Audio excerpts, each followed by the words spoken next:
Good morning. I'm kind of high here, aren't I? Not in a good way. Ha! Good morning. Good morning. Happy Wednesday. It's hump day. My name is Kerri Wade. I'm a Reiki Master Healer, and I am a hypnotherapist.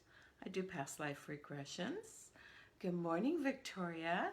And I do all kinds of cool stuff. So anyway, we've got a lot of stuff to talk about today. There is an article that I'm going to share with you guys. One second here. I have to pull it up on my thing. I think I did that.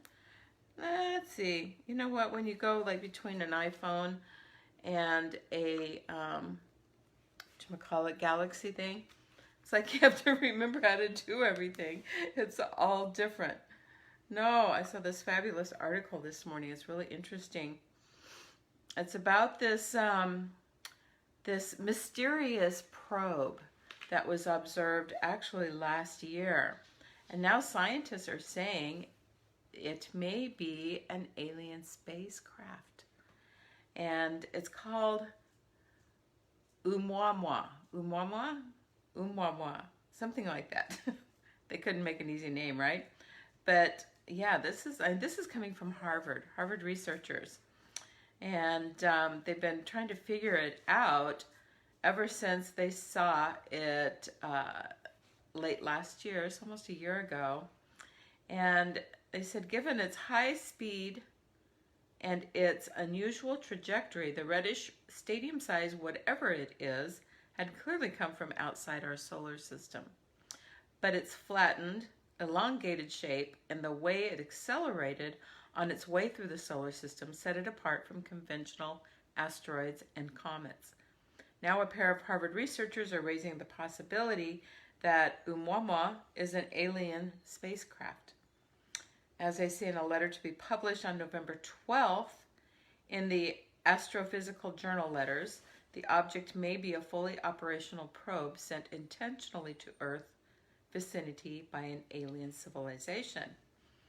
And so they're not claiming outright that it was sent by aliens, but after a careful mathematical analysis of the way the interstellar object sped up as it shot past the sun, they say Oumuamua could be a spacecraft pushed through space by light falling on its surface, or as they put it in the paper, a light sail of artificial origin. Wow. So it's kind of interesting with all of the talk of the event and what's going on. Let me show you a picture here. There's a picture of it. I'm sorry, you're getting glare back, but anyway, it looks like a piece of rock. Really, is what it looks like. So interesting stuff. The world is changing quickly. Good morning, Shelley.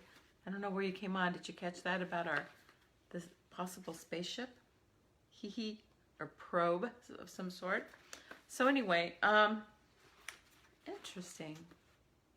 If you're following the event information and what is believed to be happening with the energy shifts, this is really interesting stuff for those of us who like to kind of geek out. And I'm kind of a new geek. I was never a science fiction person growing up, and so I'm kind of a newbie at it all. I just find it fascinating, though.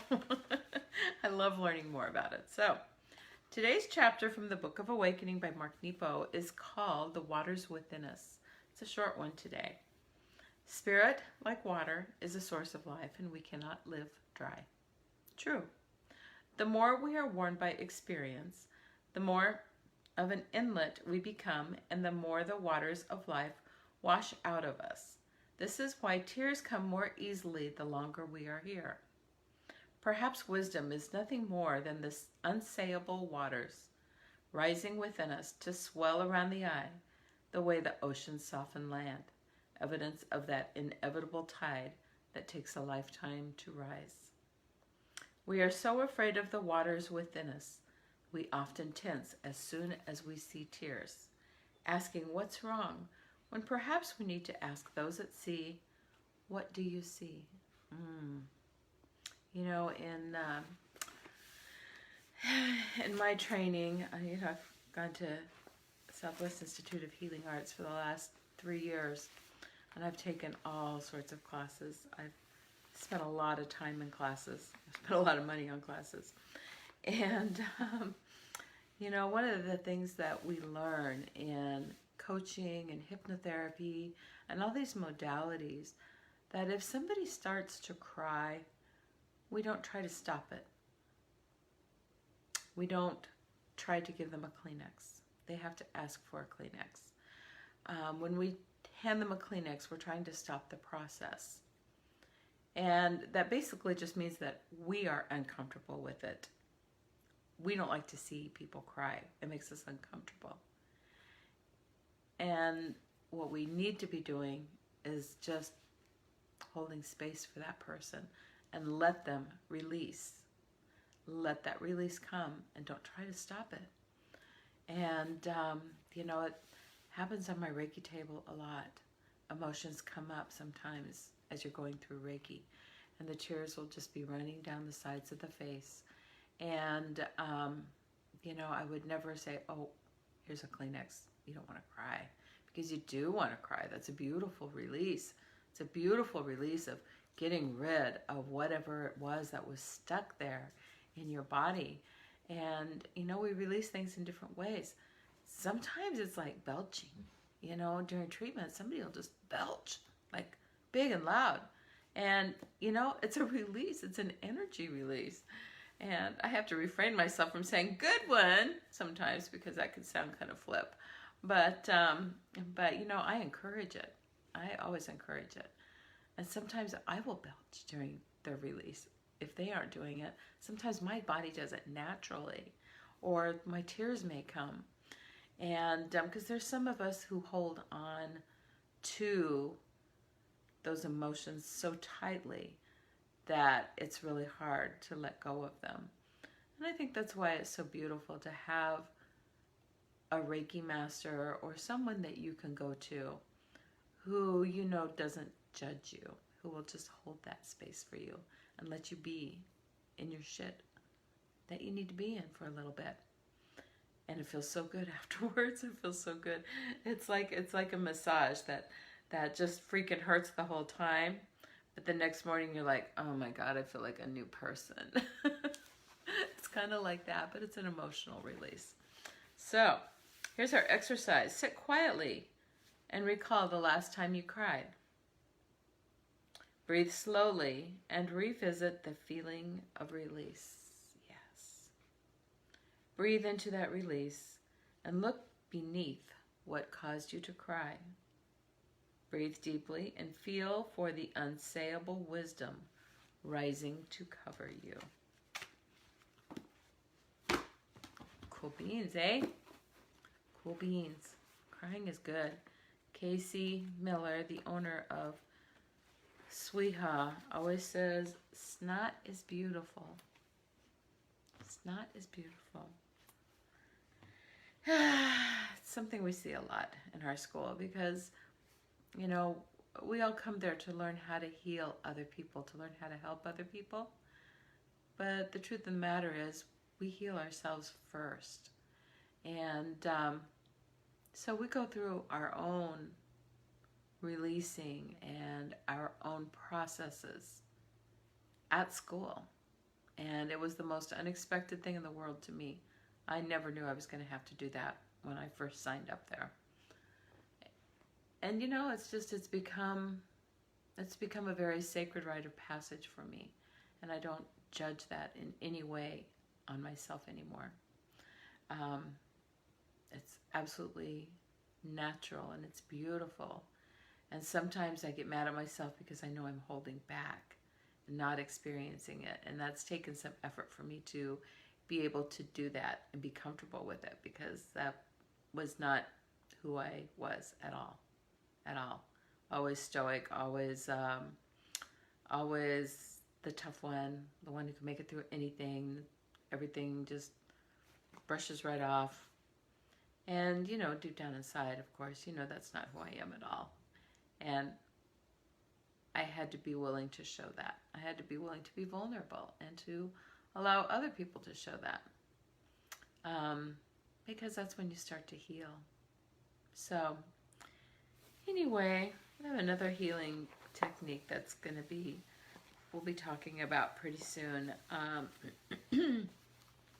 It's something that came as a vision to my friend Terry Ann. It's something that we're going to be working on together. So, Shelley, you've been eating your emotions for years. Yes, right. Me too. I hear you, girl. Some people eat their emotions. Some people drink them away. Some people smoke them away. We all have our coping mechanisms, right? So we don't have to face it and deal with it. And when we can let those emotions go, we can start to heal. And it is a long process. I mean, it doesn't happen overnight, as you well know, right, Shelley? It's something that we may struggle with for a long time.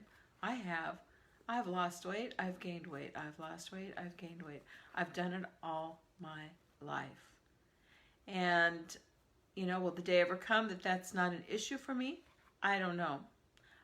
All I can be concerned with is right now, where I am right now. Because I don't know if I'll be alive tomorrow.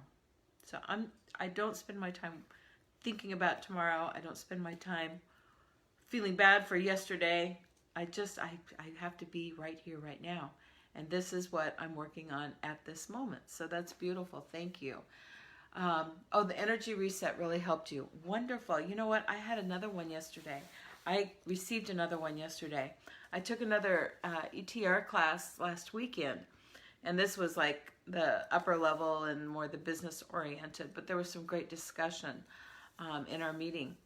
And one of the things that Beverly Nation said is that many people will need to do several energy resets, because what happens is that sometimes we have to work in layers, and we do that reset and everything's wonderful, and then even though we're doing our work every day, we kind of feel like we're got a little sludge again. That's how I was feeling.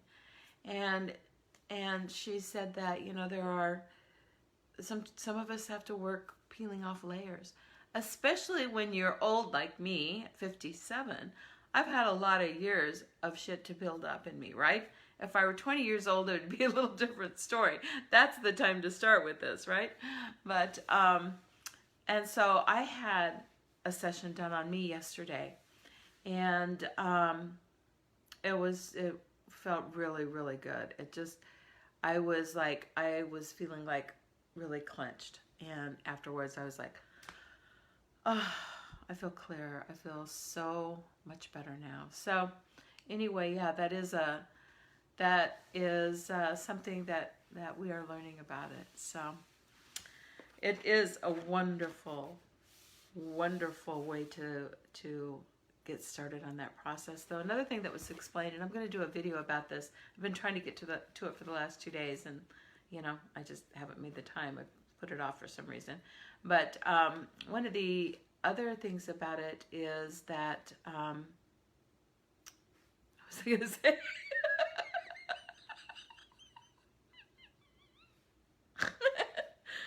Holy shit! What was I going to say? Oh my gosh! Okay, it'll come back to me in a minute, maybe. Oh boy, I better get my notes together for my video before I do it, right? That's funny. That's kind of embarrassing. Hi, Connor. Connor thinks it's funny too. He's wagging his tail.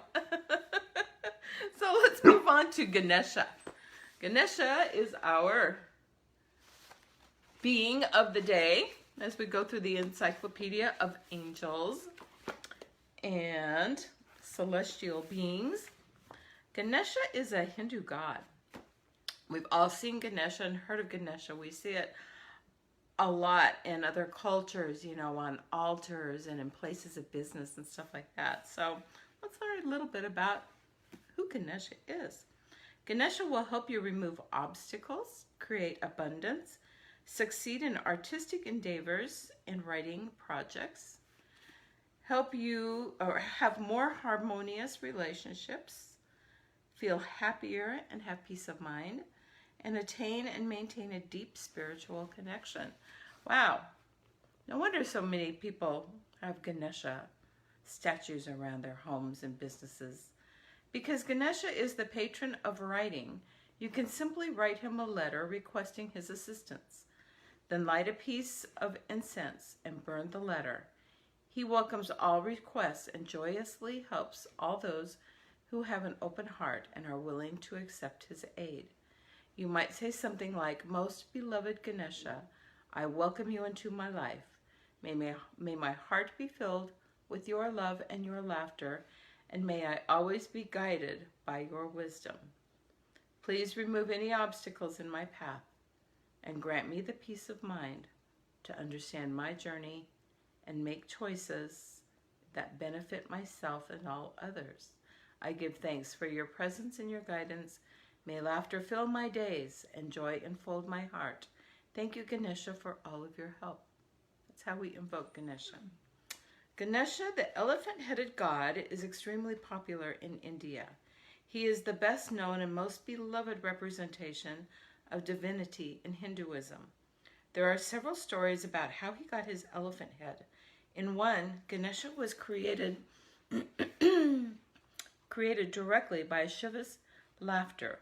When Shiva became concerned that Ganesha was too alluring, he gave Ganesha the head of an elephant and a protruding belly. Wow! Be sure not to piss off Shiva.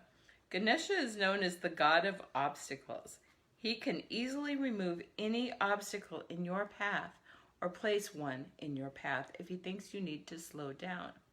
He is the god of intellect, and his consorts are wisdom, prosperity, and attainment. Ganesha is affectionately honored at the beginning of any ritual or project and is called upon first in prayer. He will bring you peace of mind, success in undertakings, enlightenment, and intelligence. He is also known as the god of education, knowledge, and wisdom, literature, and the fine arts. Ganesha is also the Lord of light and hope. He is called a laughing god, so your chances are good that simply by calling upon him, you will feel better. Yes! He looks like a cheery fella, doesn't he? He looks like he'd be fun to party with. So there's Ganesha. I love that. It's beautiful. It's beautiful. Next time you feel like you got a roadblock, call on Ganesha. Write him a letter. Burn it in your incense. I love it. Beautiful. So, anyway, you're just going to have to watch the video on ETR process that I do. Hope maybe this afternoon I can get it done. I've got it in my notes, things I want to touch on. And because that's just so freaking weird. What the? Okay, I did say I'm 57, right? There you go. Oh, have a wonderful, wacky Wednesday, and I will see you tomorrow morning. I love you guys. Bye.